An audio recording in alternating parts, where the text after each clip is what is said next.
para teman-teman Mas Bukti, semuanya deh yang aku nggak bisa ketemuin, aku minta maaf karena memang saat ini aku cuma bisa berjuang dulu nih buat Mas Bukti di masa kritis ini gitu.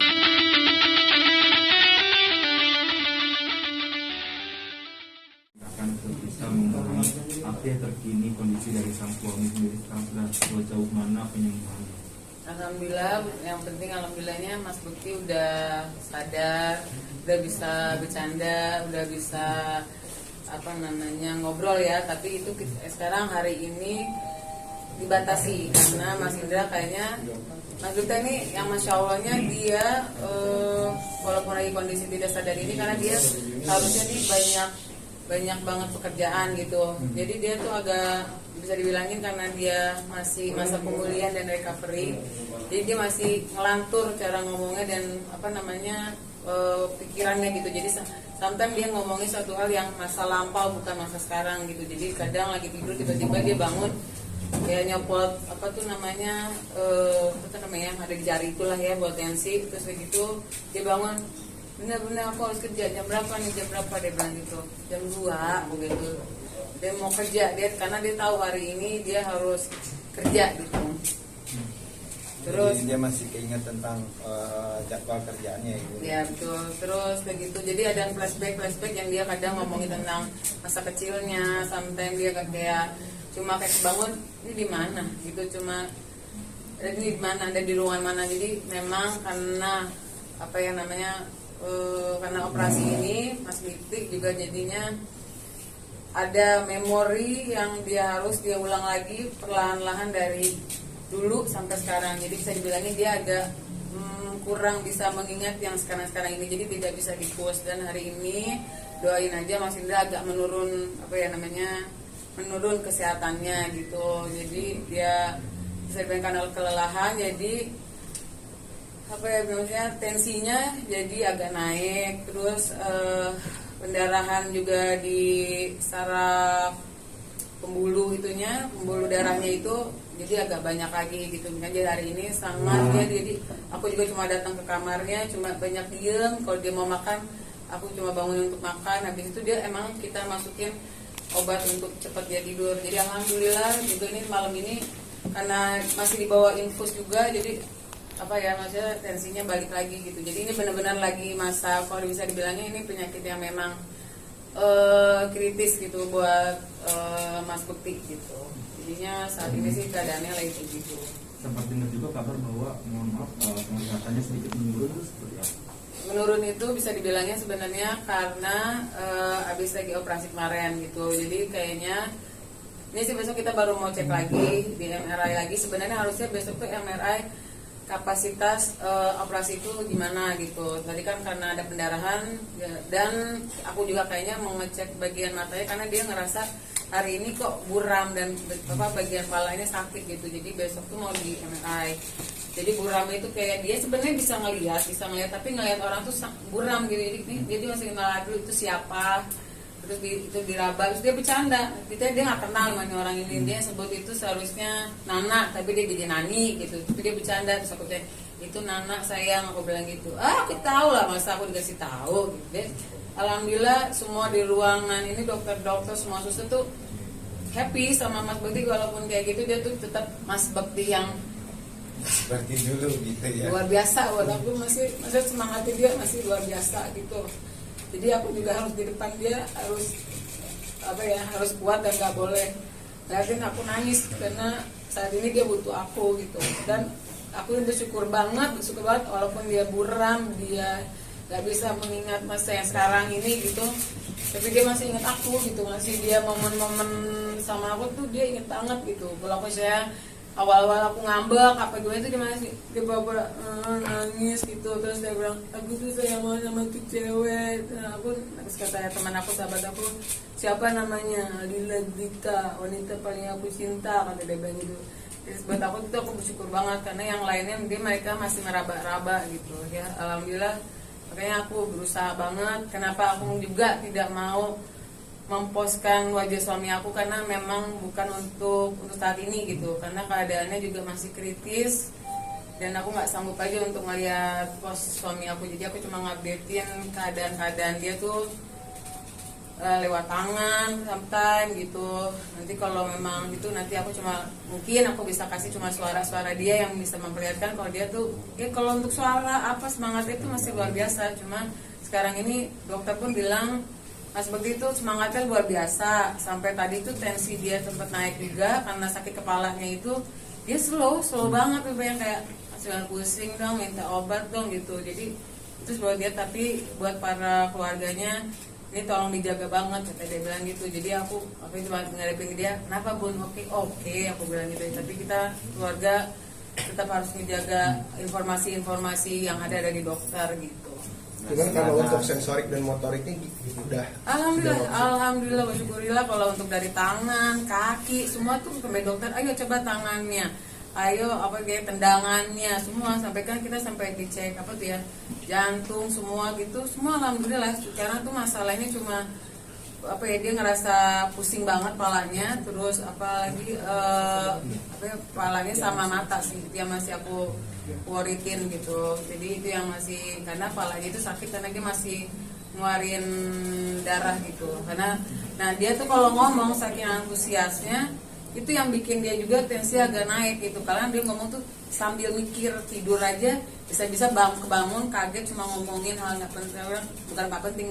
Jadi kadang ngomongin tentang kerjaan kaget gitu, aku harus kerja nih Bun, di mana nih, udah jam 3 nih, aku bilang gitu. Jadi ada yang kayak gitu, jadi otak dia, kata si dokter, Pak Bekti tolong kalau lagi tidur, lagi ngomong jangan sampai mikir, santai gitu. Jadi ya aku cuma saat ini samping Mas Bekti cuma kayak udah nemenin dia cerita, aku bener gitu. Aku nggak mau terlalu antusias dia cerita gitu, karena aku mau dia cepet recovery gitu.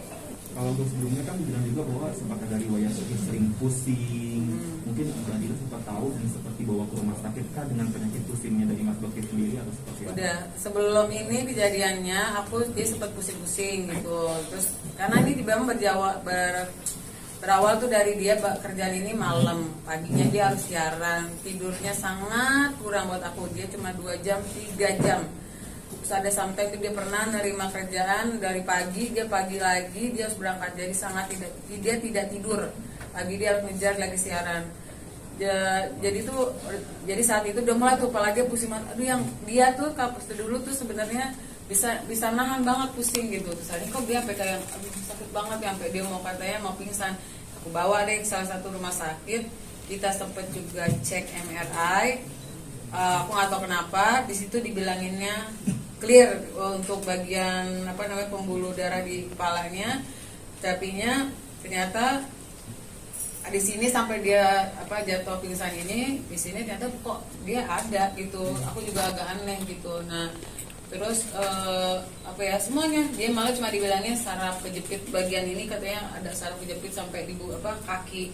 Aku sempat mau bawa ke herbal, tapi karena dia waktunya juga lumayan padat gitu sampai mau tahun baru ini, jadi nggak jadi. Tapi itulah yang bikinnya, tapi namanya ya udah dari takdir Tuhan lah ya. Jadi saat ini ujiannya buat Mas Bekti dan aku, ya kita harus sama-sama kuat sih, semoga bisa ngelewatin ini gitu. Amin.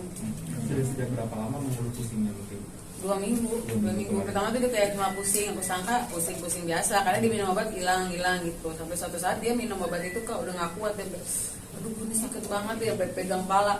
Udah besok cek aku bilang cek, oke. Kita sempat kan maksudnya jadi kita sebutnya kita nggak mau pusingin, kita dua-duanya sama sakit sebenarnya saat itu.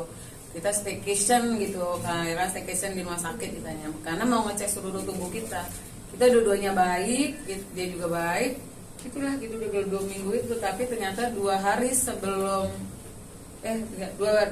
bukan 2 hari sih, setelah itu pas malam dia ulang tahun itu kejadian gitu. Padahal 2 hari sebelumnya aku baru dari rumah sakit itu.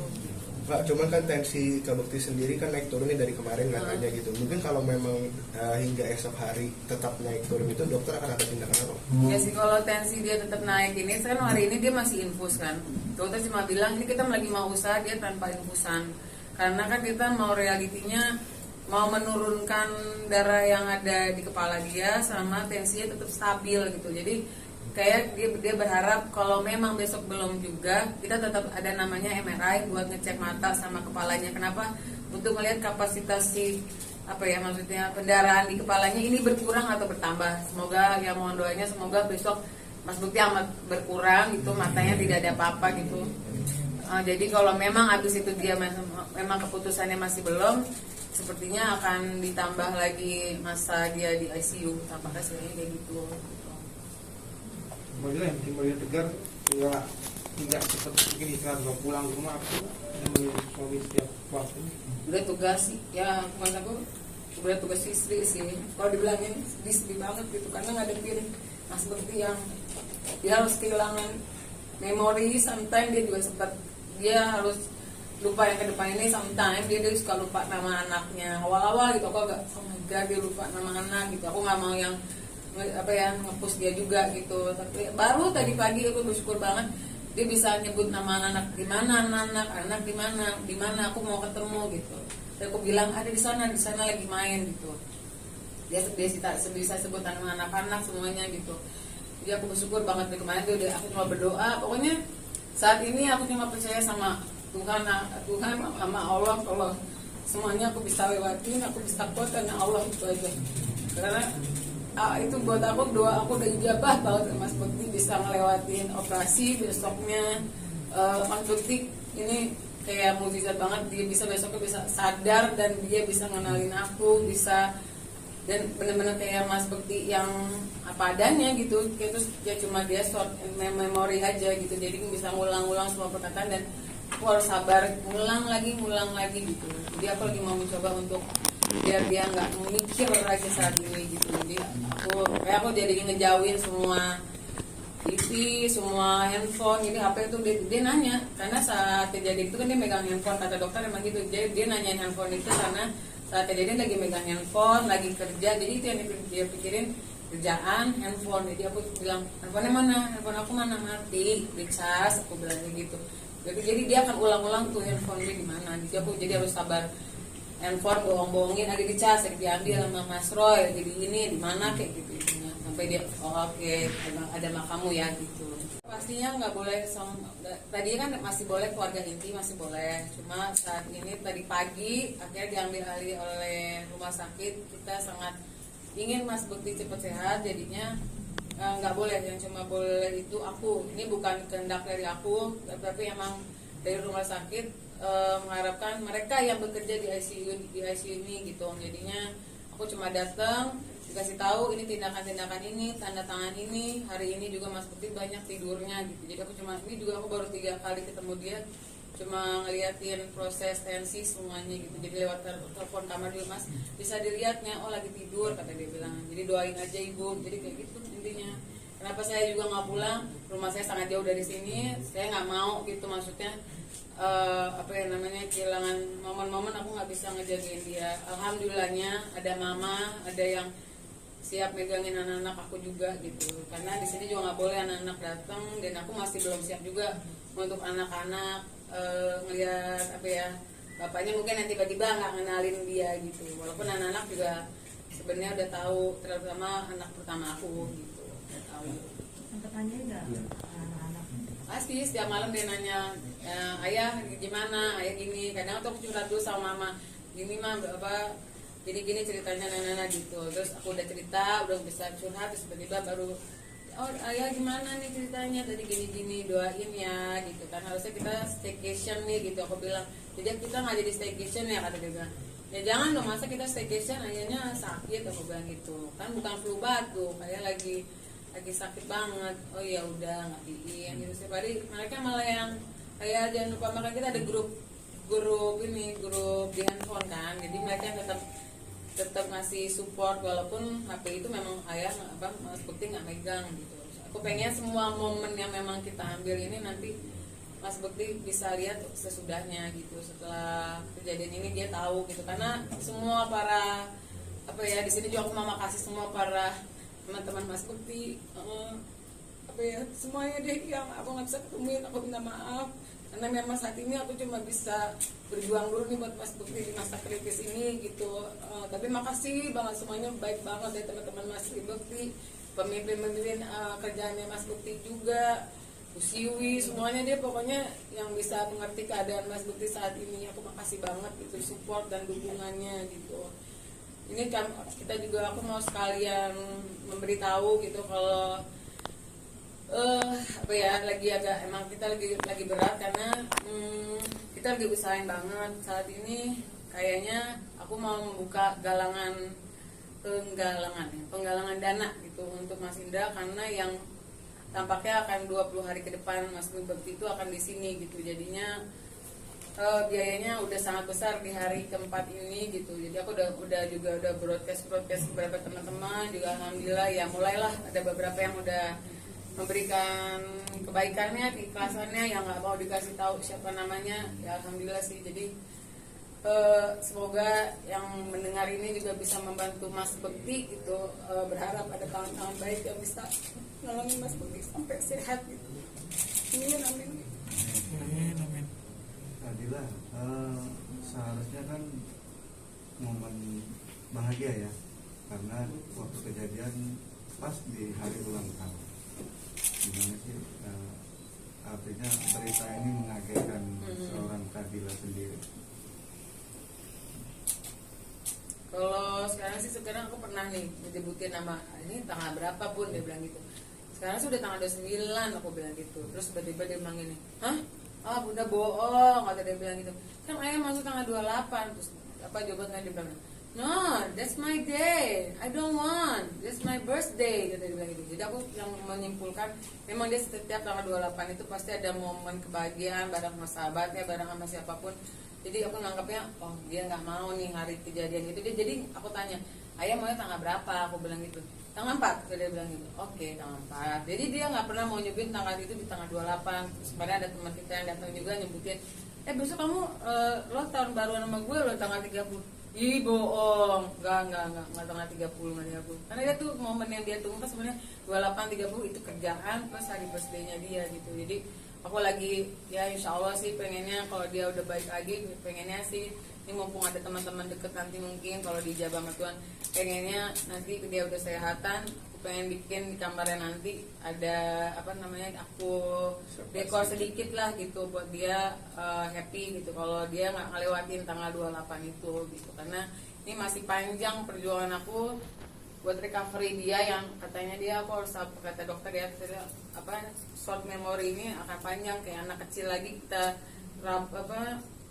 memori dia yang dari kecil sampai sekarang gitu, karena dia masih ingat gitu sih saat ini.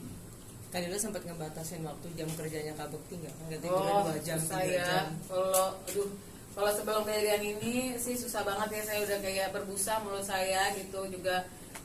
Ya nggak tahu juga emang rezekinya saat itu memang datangnya segitu, tapi aku kadang yang coba yang udah dong cepet pulang, aku bilang gitu. Kalau kadang di pertengahan itu dia ada meeting apa namanya waktu kosong, tetap dia pakai dulu meeting, aku harus ketemu orang meeting itu, harus ketemu aku, itu yang susah. Aku sampai beberapa bulan ini aku berantem sama dia tuh jadi kayak cuma masalah yuk pulang ke rumah, lo cuma ada waktu nih bikin 6 jam pulang dulu istirahat, berangkat lagi terserah. Tapi itu Mas Bukti sangat keras kepala gitu. Jadinya untuk saat ini semoga Mas Bukti waktu nanti udah sehat mengerti kalau kesehatan dia ini sangat luar biasa gitu. Jadi ini juga udah riskan banget buat dia, jadi aku berharap juga dia sehat dan dia bisa belajar lah dari ini. Jadi dan aku kayaknya juga yang akan menentang dia kerja malam gitu. Jadi dia harus ada momen istirahat, bukannya aku belagu banyak duit, bukan, karena kesehatan nomor 1 dan nyawa dia buat dia aku paling penting gitu saat ini.